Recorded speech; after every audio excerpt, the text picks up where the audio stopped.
Ex-Niger Delta agitator Asari Dokubo has alleged that military are responsible for oil theft in the Niger Delta region.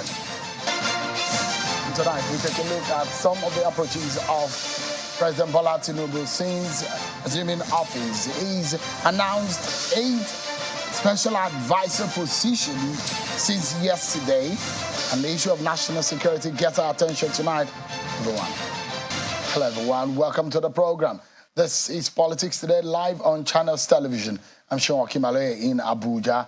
Tonight, our attention will be on a few issues bordering on the state of the nation, the approach of President Bola Tinubu, what is being done, what hasn't been done, what should be done, and the approach of the new president. This is the 3rd week of his assumption of office, so we'll be looking at some of those issues and, of course, the aftermath of the National Assembly election, plus some of these issues bordering on the state of the nation. Is there a national security advisor? Can President Tinubu appoint an advisor on security and call it a national? Can he change the nomenclature? Does the nomenclature really matter? What does the Constitution say? We get clarity tonight, and we look at a portion of the Constitution. We get a lawyer and a security expert, then we also get a senator of the Federal Republic of Nigeria and some of the state of the nation. But stick around with me, everyone, because first and foremost, let's serve you with your political roundup stories.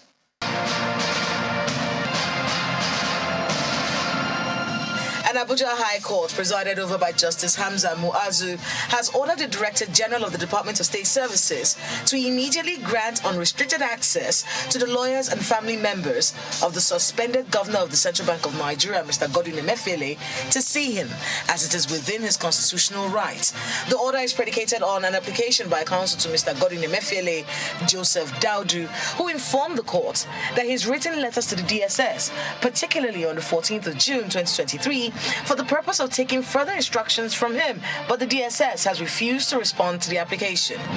The lawmaker representing Ihite Uboma State constituency, Mr. Chike Olembe, has emerged as Speaker of the Imo State House of Assembly, while Mr. Amara Iwanya, representing Wangele State constituency, emerged as the Deputy Speaker of the House. Both men emerged unopposed. And in Benin City, the Edo State capital in Nigeria's South-South region, the 8th Assembly has been inaugurated at the House of Assembly chambers. Honorable Blessing Agbebaku, representing O1 West, emerged as the Speaker of the 8th Assembly, while Maria Edeko, representing Asian Northwest 2, emerged as the Deputy Speaker. The Deputy Speaker and the Speaker took the oath of office, and the Speaker proceeds with the swearing-in of other members of the 8th Assembly. The Niger State government says it will start providing free transportation for pupils in public schools in the state in its effort to increase children enrollment and cushion the effect of the fuel subsidy removal by the federal government. Governor Umaru Bago stated this when he received officials of the National Examination Council, NECO, led by its registrar and chief executive officer, Professor Ibrahim Ushishi, at the government house in Minna. The governor explained that free transportation for the children at basic level of education will encourage pupils to go to school at the basic education level and again cushion the effect of subsidy removal. Since assumption of office, President Bola Tinubu has been receiving different and several guests at a villa, the State House. And today, he's received Nigeria billionaire businessman Mr. Aliko Dangote. Apart from the visit of Mr. Aliko Dangote, he's also received several other persons, including former DG of Namasa and ex-Niger Delta agitator, Mr. Asari Dokubo. After the meeting with the president, Alhaji Asari Dokubo alleged that the cabal, or some cabal, and some persons in the military are responsible for oil theft in the Niger Delta region. He was telling journalists after the meeting with the president. Take a listen to him. He's a strong president. He's a commander-in-chief of the armed forces. He's going to take decisive action to get these rotten eggs. It's not the old army and the navy. There are a few who have this entitlement mentality. A better person, I get power person, I get people where they up, where go to cover me. The president is going to remove them. And make it possible for the people of this country to benefit. For instance, Emefiele is gone, Bauer is gone, so more heads will roll. Those who are standing as an impediment to the good and progress of this country, the president will not dilly-dally with them. He will not do sissy with them. He's going to put and kick them out. And when he does that, we will have the unfettered power, encouragement to get rid of oil theft, which all my brothers in the Niger Delta. Well, you heard him. I mean, does it not worry anyone if this kind of information is coming from someone who just met with the president and who had a conversation with the president and is saying, the military, some men in the military are responsible for oil theft, and some of those who have been described by some cabals? What does this really mean? Tonight I'll be getting several perspectives, but let me first and foremost tackle this issue. I'll be joined by a lawyer and a security expert. He's a senior fellow at the Tony Blair Institute for Change, Mr. Bulama Bukati, who is joining us from Kampala in Uganda. I understand that he's on the sideline of the annual summit of the Global Internet Forum to counter terrorism, hosted by Facebook and Meta at its headquarters in California. Thank you so much, Mr. Bukati, for joining us tonight. So thank you, Sean. Yeah, because I was gleaning some understanding from what has been discussed in that meeting in Uganda, and it's worrisome. I mean, it's worrying rather. Some of those information coming out about global terrorism and how it affects Nigeria, the new tactics of these terrorists. And what can you tell us tonight about those discoveries that you understood from that event? Yeah, I mean, thank you very much, Sean. The meeting, like you said, held in California in the United States, and immediately after the meeting, I flew to Kampala. So the meeting was in the United States at Facebook's headquarters. And as you rightly mentioned, there are very worrying developments in Africa, including in the Lake Chad region, where we have the ISIS affiliate, ISWAP, that Islamic State West Africa province, upping its capacity. And that's because it is getting money, it is getting training, it is getting guidance from ISIS in Iraq and Syria. And part of the most worrying developments we have seen as far as use of internet or use of technology is concerned are two. So in the past few months, we discovered that ISWAP has successfully been able to improve their access to internet. Before now, Shewin, when ISWAP wants to use internet to post communication or to download something, they would need to go close to cities like Maiduguri, and they struggle for hours to get access to internet. But from the last few months, we started getting evidence showing that ISWAP has now started to get access to Thraya, that satellite internet services provided by Thraya. They are buying them from Lagos and then from Chad, and therefore they now have high-speed internet connectivity in the remote areas of the Lake Chad region. They are using it to communicate. They are using it to coordinate attacks. In fact, they have a vehicle mounted with internet, Thraya internet, with which they go to each scene of attack because they want to keep communicating while attacking. They also communicate with ISIS and ISIS operatives across the world using that Thraya internet connection that they have got. That's one development. The second worrying development has to do with ISWAP's use of drones. ISWAP started using drones like 5 years ago. We saw in their videos their fighters trying to fly the small commercial drones, and they were laughing, they were shocked at how it is flying. And then they started using it for their propaganda. They will take drone footage of their attack. They will take drone photos of their fighters and use them for their propaganda. And then they started using it to gather intelligence on the military. In one attack, for example, before they attacked they took a satellite photo, a drone photo of the military base they were going to attack, and then they attacked after they saw what was inside. Now, the third phase of this development, which is currently going on, is that ISWAP has started trialing arming delivery drones. They have started to experiment how to put explosives on those drones, and if they succeeded in doing that, then we would start to see attacks, unfortunately, from the air, which will not require any fighters or suicide bombers, and that will be deadly and will prolong the crisis in the Lake Chad region. And that's a very, very worrying development for me. And I think the federal government needs to, work more to understand where ISWAP is getting that internet from, where they are getting their drones from, and ensure that that supply route is blocked.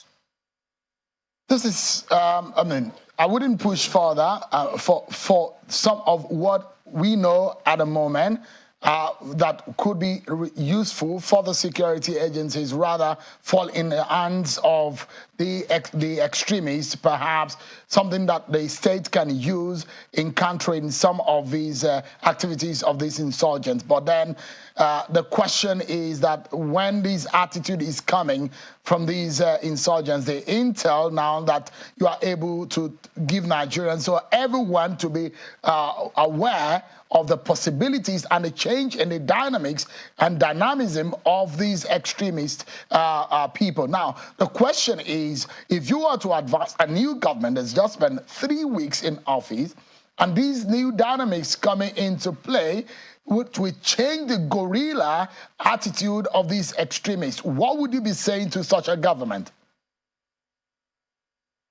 Look, I think I will say to the government that there is need for a comprehensive, effective policy, and all hands must be on deck on implementing that policy. And you and I have had a conversation a few weeks ago where I said the most important office when it comes to national security and countering terrorism and terrorism financing and terrorist use of internet is the office of the National Security Advisor.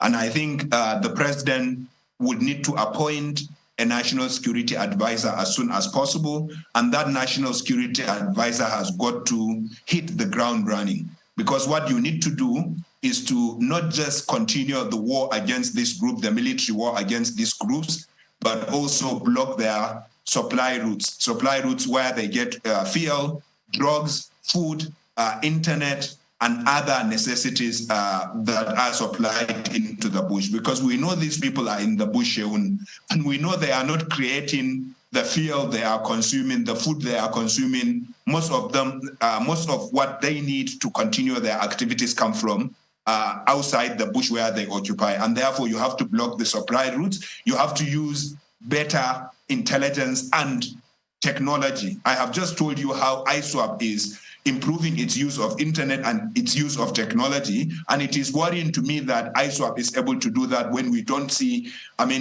major activity from the part of the Nigerian government to use intelligence and technology in fighting these groups, not just ISWAP, but also the bandits and the separatists in the southeast. I think it is a question of instituting,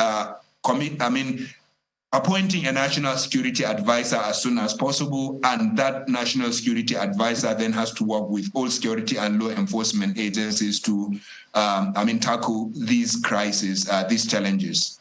You've said as much the last time you were on the program that Nigeria and the new president needs to look away from a military-trained national security advisor, because most of our problems are not much of external aggression. They are much of internal policing issues and how we can use intelligence to be able to douse the tension within the Nigerian region. But then someone will ask, there is Mr. Ribadu that has been appointed as the special advisor security to the president. I assume that is the NSA, isn't it? No, I don't think so. I saw the news on Mr. Nuhu Ribadu's appointment. We congratulate him and wish him well. I hope Mr. Nuhu Ribadu would work with all stakeholders, including experts and the communities, to advise the president properly. but I don't think his appointment replaces the office of the National Security Advisor. I say that because, as you said, the announcement said Mr. Nuhu Ribadu was appointed as Special Advisor, National Security. But the office of the National Security Advisor is not just a statutory office, it is also a constitutional office. If you look at Section 25 of the Constitution of the Federal Republic in 1999, it provides clearly that one of the members of the National Security Council is the National Security Advisor. If you looked at the list, number G is the National Security Advisor, is a member of the National Security Council. So you can say by that provision of Section 25 of the Constitution, the office of the National Security Advisor, called National Security Advisor, is a constitutional provision. But also when you look at Section 4 of the Security Agencies Act, National Security Agencies Act 1986, I believe, that Section 4 provides for the office of the Coordinator on National Security. And of course, it says Coordinator on National Security, but successive governments have called it National Security Advisor. And then you look at the several sections of many sections of the Terrorism Prevention Act 2022. The Terrorism Prevention Act 2022 mentions National Security Advisor in 18 different places, and it calls him the National Security Advisor. For example, in Section 4 of the Act, it provides for the National Counter-Terrorism Center, the establishment of the National Counter-Terrorism Center, and it says that center should be established in the office of the National Security Advisor. The same section then goes on to provide that the National Security Advisor should have supervisory powers over the National Counter-Terrorism Center. And then, for example, Section 6 of the same act establishes the National Sanctions Committee, Nigeria Sanctions Committee, which is for sanctioning terrorism or persons connected with terrorism. Now, that section also provides that the National Security Advisor shall be a member of the Nigeria Sanctions Committee. If you progress, you will see many others, other provisions of the Act, like the Victims Trust Fund. A representative of the National Security Advisor is needed in the committee, and therefore the office of the National Security Advisor is a constitutional requirement, just like the office of the Attorney General of the Federation or the office of the Auditor General or Accountant General.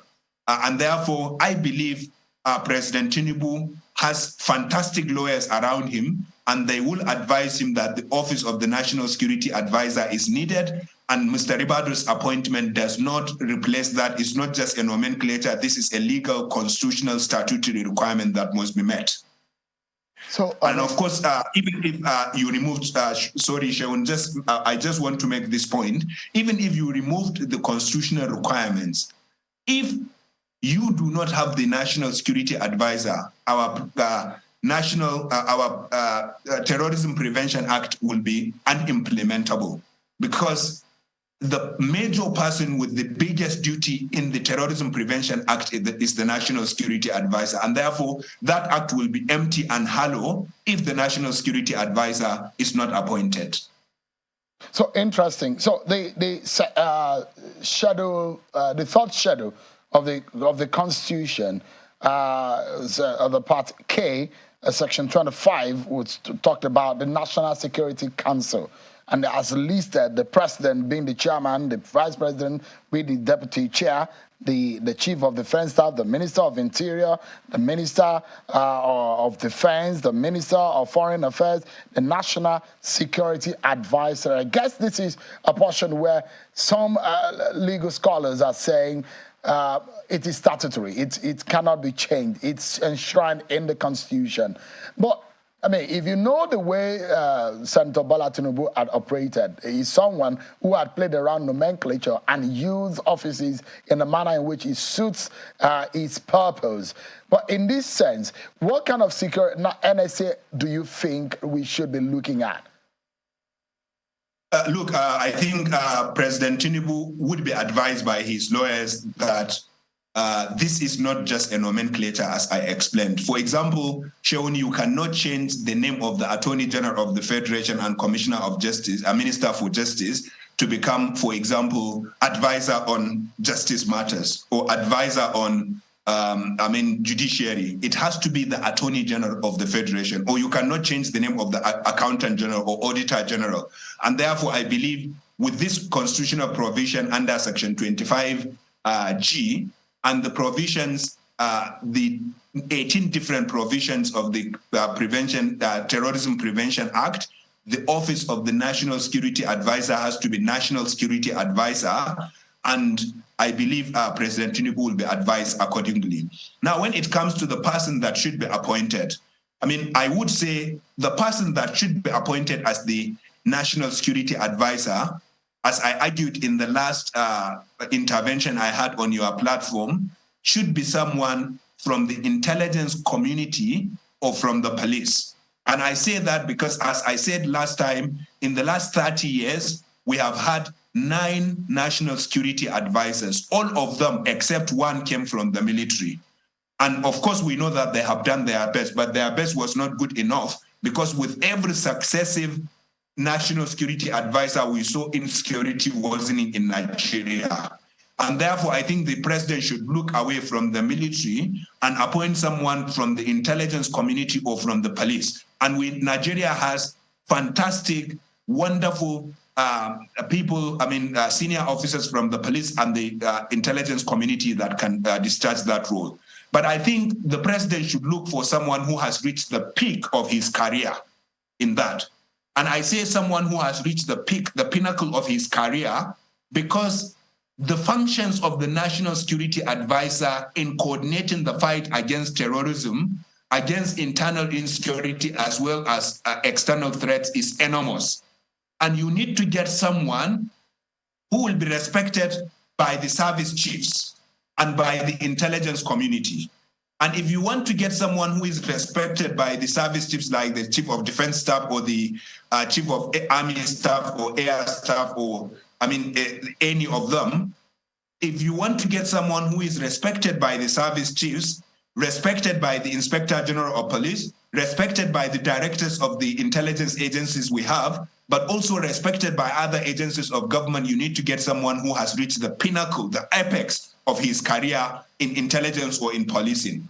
But secondly, you also need someone who has a bad eye view of the insecurity challenges in Nigeria, not just the kinetic challenges, but also the socio-economic challenges, the role of the community, the role of traditional and religious leaders, the role of community leaders and other leaders in the communities. And I think to get that, you need someone who is enormously experienced and who is very much respected in the country. And therefore, I think someone who has reached the apex of his career in policing or in national intelligence should be the person for that job.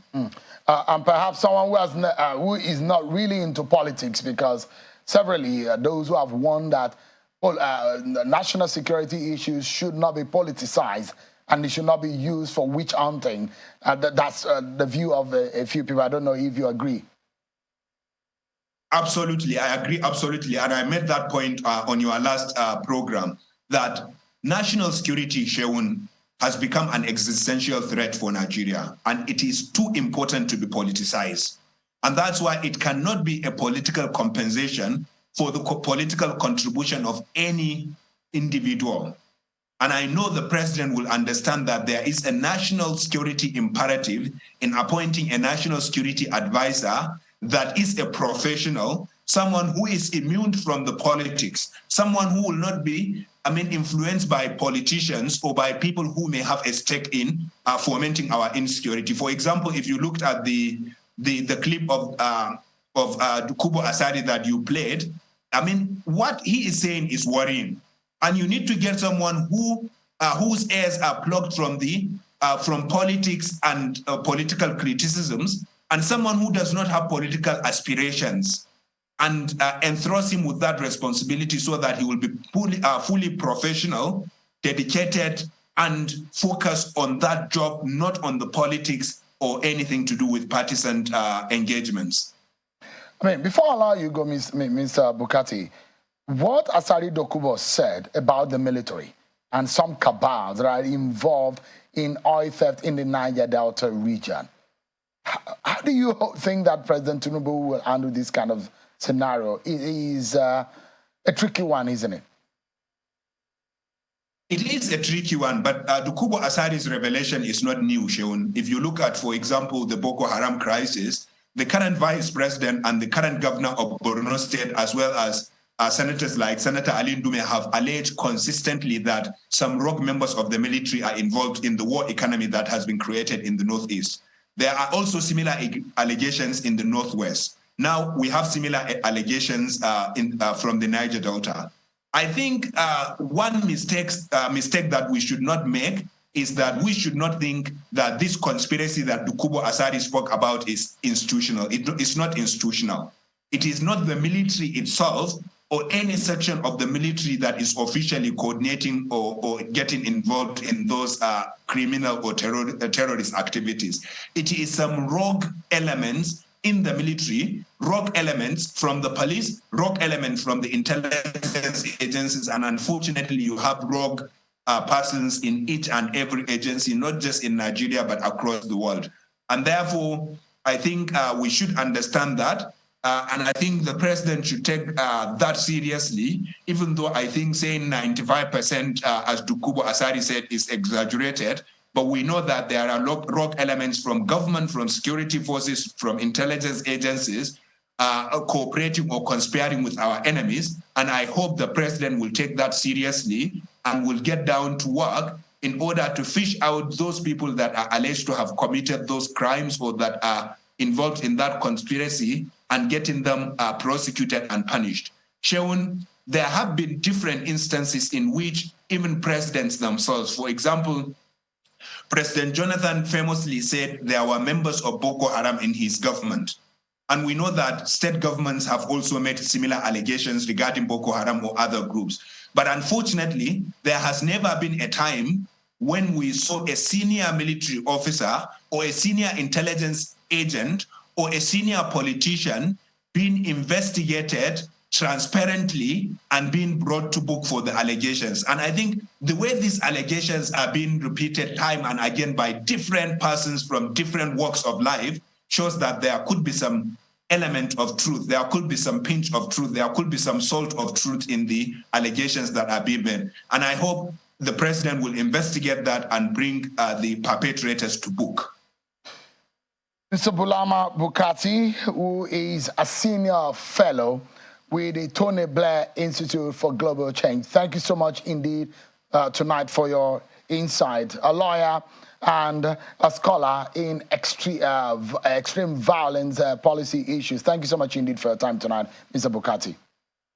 Thank you, Sean. Thank you very much. Always a pleasure to be with you. Thank you indeed.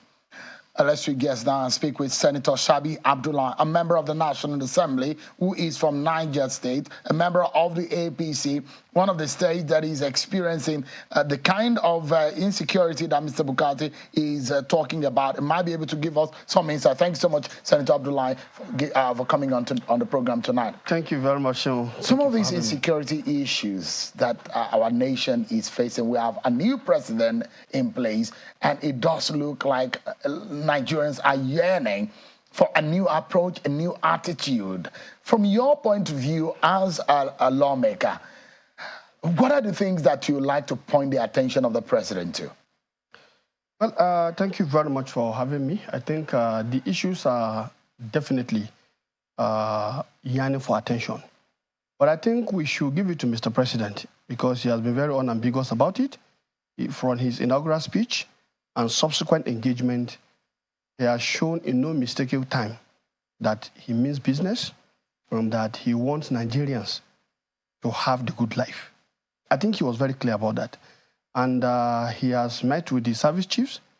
I'm sure he has debriefed them in terms of his own thinking and perspective. And let me say very clearly that from the reports, even after that meeting, I remember the Chief of Defense Staff saying that, yes, he has given them his own, directives, and they are going back to recalibrate and rejig whatever it is that they have been doing. And I think that is what Nigerians, are expecting. I know the issues have been with us and people are worried, but I think we need to tarry a while we need to be a bit patient, because if you want to get it right, there must be some elements of planning, there must be some elements of analysis, and I think to get everything right is a key indicator of the success that we'll be expecting from our security operatives. So I would not want a situation where we show element of impatience. Yes, we are right in doing that, because this is a problem that has been with us. But I'm very much convinced the approach Mr. President has taken so far definitely is going to be business unusual. It's not going to be business as usual.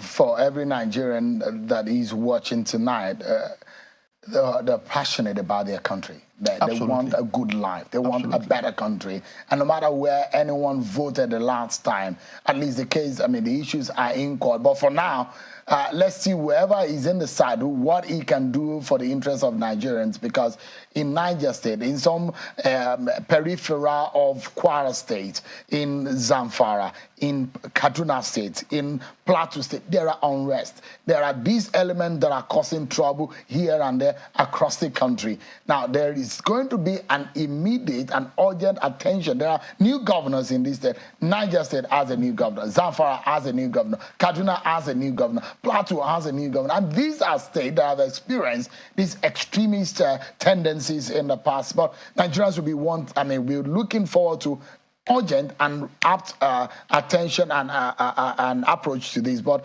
before we go on that break, just in 30 seconds, if you might tell Nigerians, in terms of the effort of the National Assembly and your own experience on the ground, because part of your district, your senatorial district, is being affected by this, what would you say is the major problem?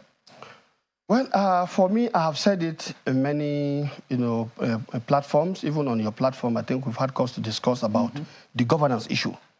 And I make it bold to say that Nigeria is replete with ungovernable spaces. And these ungovernable spaces came about because we killed virtually all the local government system. And if you look at the way the local governments were brought to the people, they are the closest to the people. The local government chairman is the security officer, and of course he works together with the traditional institution, and together they become the first layer of intelligence gathering. And of course, with the other security operatives at the local government level, they are able to synthesize and bring out whatever actionable intelligence for action by their superiors. That is no longer happening because many of the local governments are no longer functional. So to my mind, we've overlooked this. Unfortunately, in the last, in the Ninth Senate, when we attempted to do the alteration to the Constitution, that failed. Many people, yes, at the state level. Yes, at the state levels. Yeah. Many people don't see the nexus and the connection. Because you see, the local governments are supposed to be development domains. And we have 774 local government areas. If you take each one of them as a development domain, empower them, empanel them, ensure that actions are taking place at that level, definitely the issue of this insecurity can be tamed, because most of the people who are involved are young boys who are unemployed. All right. Let's take a break, Senator. But when we come back, there's a lot more to talk about. We'll have to talk about the politics of the National Assembly in your party, the Tinubu presidency. I would like to ask you about Nasarawa politics also, what is happening. Stay with me, everyone. Some more fun conversation after this break. Join us again. Let's get back to the conversation. Senator Shabi Abdullahi is a federal lawmaker representing Niger State in the National Assembly, re-elected back in the 10th. I'm not in the 10th. You're not re-elected. I thought you were back in the National Assembly. It's interesting. Thank you so much, Senator, for your time tonight. Give us an understanding of the expectations. Is huge on the president. It just spent 3 weeks, and the kind of activities and the approach that is given into a lot of these issues. How do you think that Nigerians should? Because on one hand, is the honeymoon period, which comes with its buzz and the activities, and when that douses, we get back to normalcy. And there are those who believe, just calm down. It's just the early days. The expectations are high. And if the president is aware of this, how does he maintain the momentum to keep that hope alive? Well, I think one thing we need to appreciate is the fact that we have a president who is prepared for this duty. He has said it in several fora. And of course, his antecedents clearly is a manifestation of the fact that this is somebody who is prepared for this job. Now, because of that, he has also shown capacity to pick people who can deliver on what he wants. Has he shown that in this special advisor position, the 8 of them? Absolutely. He has shown that. And you see, when you say advisor, are you going to bring somebody who does not know you and who you do not know to advise you? No. You bring people that you have confidence in, people who you know have the capacity. And I think the record of the 8 gentlemen and women that have been appointed so far is incontrovertible. All of them have a very solid, resume.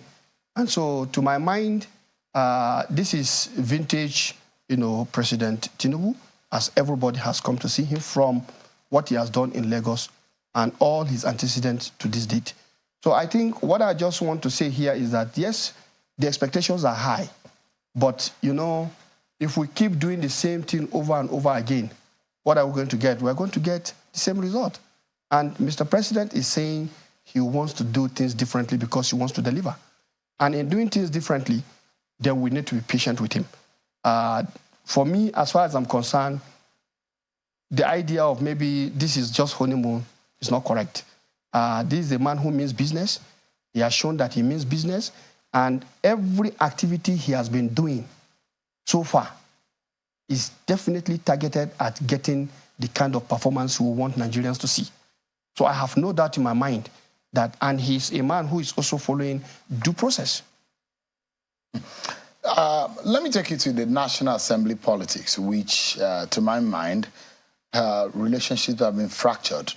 There are a lot of people who have been aggrieved, and those who feel very slighted, or those who feel they have been shortchanged or marginalized or sidelined. What do you think that should be done immediately to be able to bring people back into the fold? Because politics is at the center of governance, so it needs to be done right. And for the effective representation to happen in the National Assembly, there needs to be unity of purpose. Well, I think the first thing is that members of the National Assembly are members of the National Assembly of the Federal Republic of Nigeria.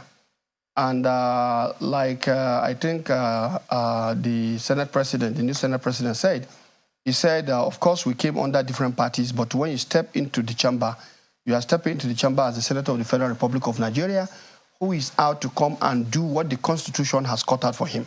And what the Constitution has cut out for the members of the National Assembly is clear: lawmaking, oversight, and representation. And I think within that context, they are to make law for the good governance and peace of the nation. So I don't think there is any doubt as to what they are supposed to do. In terms of course, what happened with respect to the leadership, this is usual. It is politics, like you said. In all political process or journey, some will win, some will lose. But at the end of the day, if truly what you intend to do by contesting is to serve the Federal Republic of Nigeria, the fact that you did not get it should not stop you from serving the Federal Republic of Nigeria. So my charge to our colleagues who are in the 10th Assembly is for them to close ranks and work together to ensure that Nigeria is served first. Because, you understand how the National Assembly plays, and I know that in all of the politicking, people would have been promised committee positions. I believe all of that will take care of itself naturally. And whatever it is, what is important is that each and every one of them is first among equal. Every one of them is equal. You are there to represent your senatorial district or constituency. So that right cannot be taken away from you.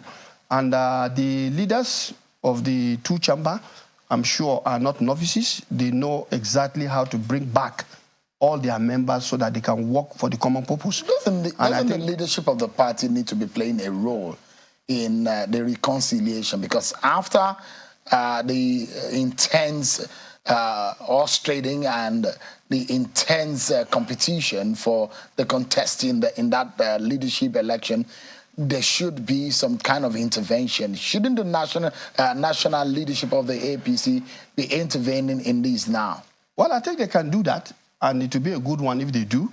But what I think will happen is the fact that the senators themselves and the members of the House themselves will take care of themselves, because they have to sit down together. And so far from the,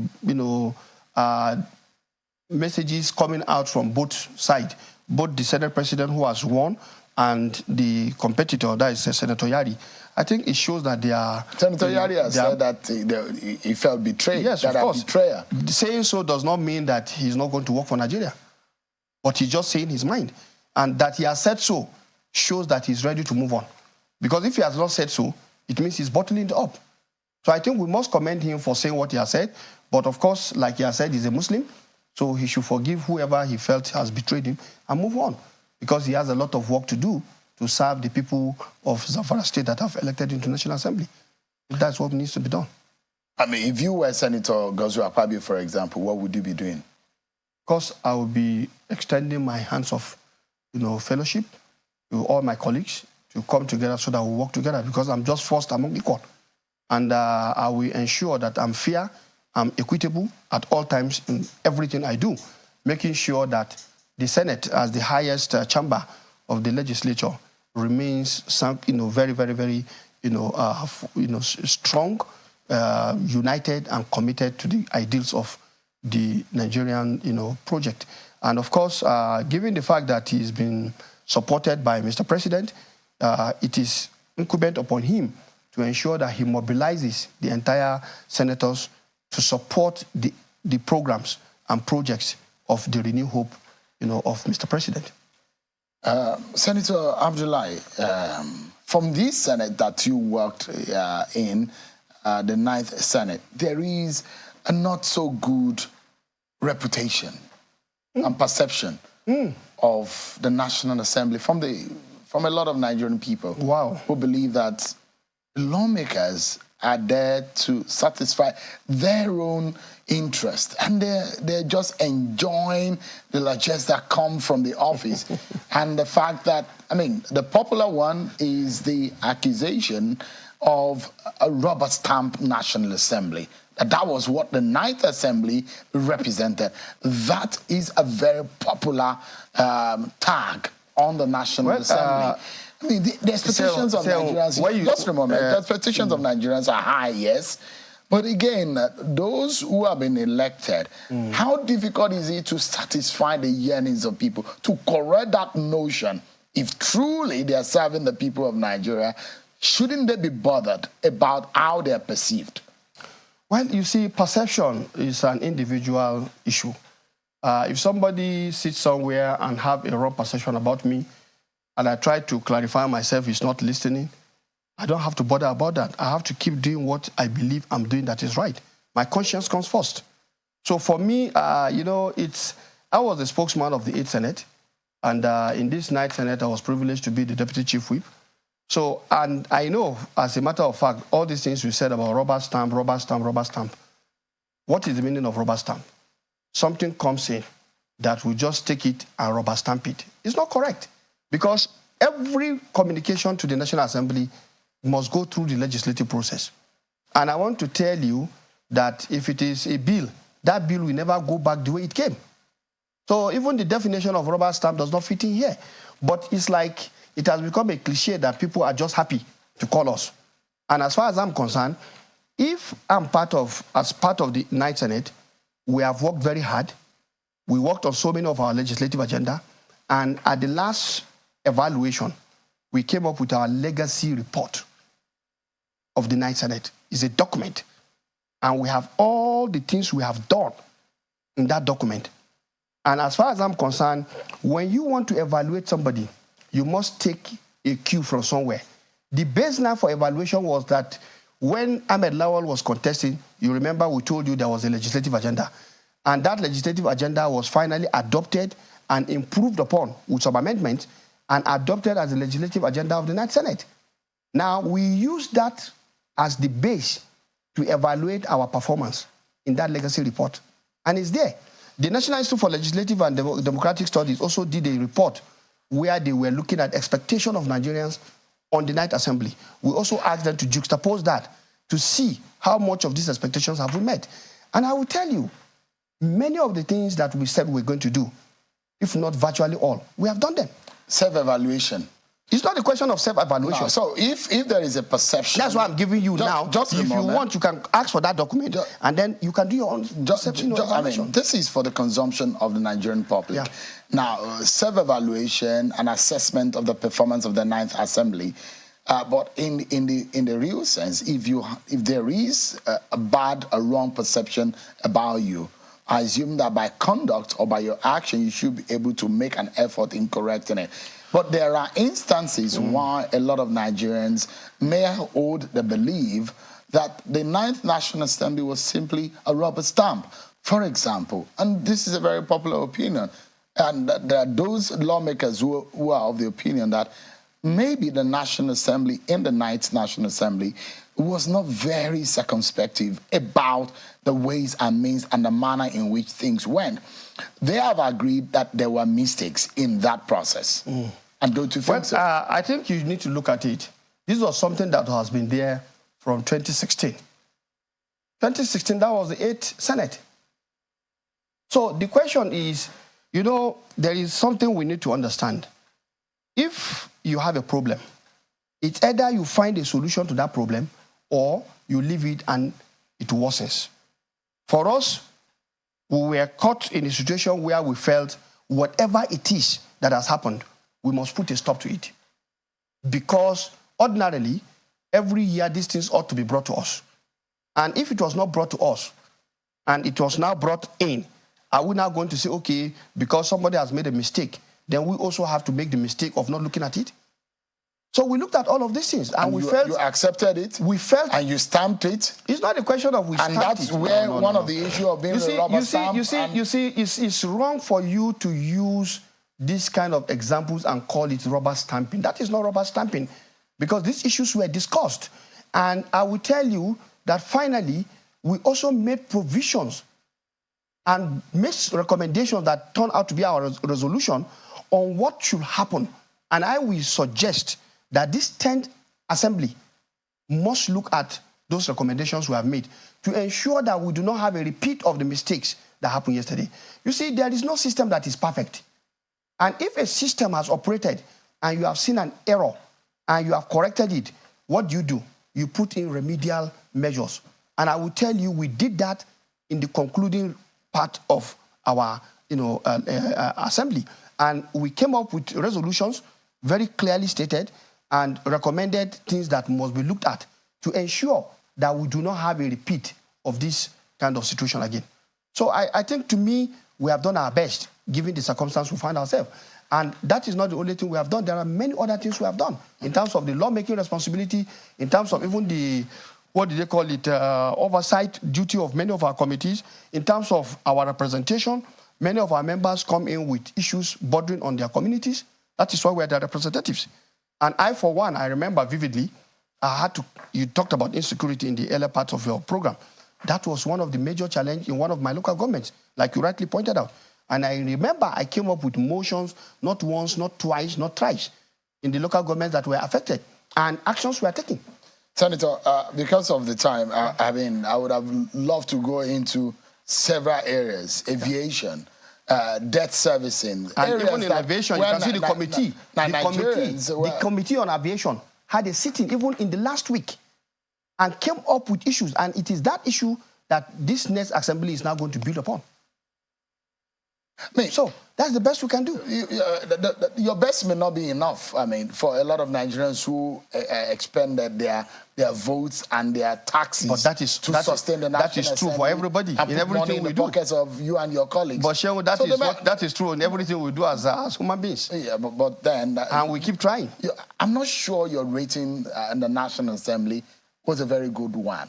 No, in that the is Ninth that Assembly. is that is your own. I don't. You It's see, not my. if somebody for me. If somebody is going, if Nigerians are going to rate us, you need to get to the field. No, to do you can't tell me. I represented the people. No, you represented just a senatorial district. I'm not the only one. I'm not the only one. So the question is that the Ninth National Assembly need to do a polling on the Nigerian people to know how Nigerian people are rated. But I have a last question for you, and it's about the Nasarawa House of Assembly. Now, the government, the state government, had gone to court to get an ex-party order to stop the Hegazi side from parading himself as the speaker. Which of you? Because I know there is an amendment to this regard. Well, I think based on what I've heard, there are two factions. 2 groups here. One faction had, is it 14 people?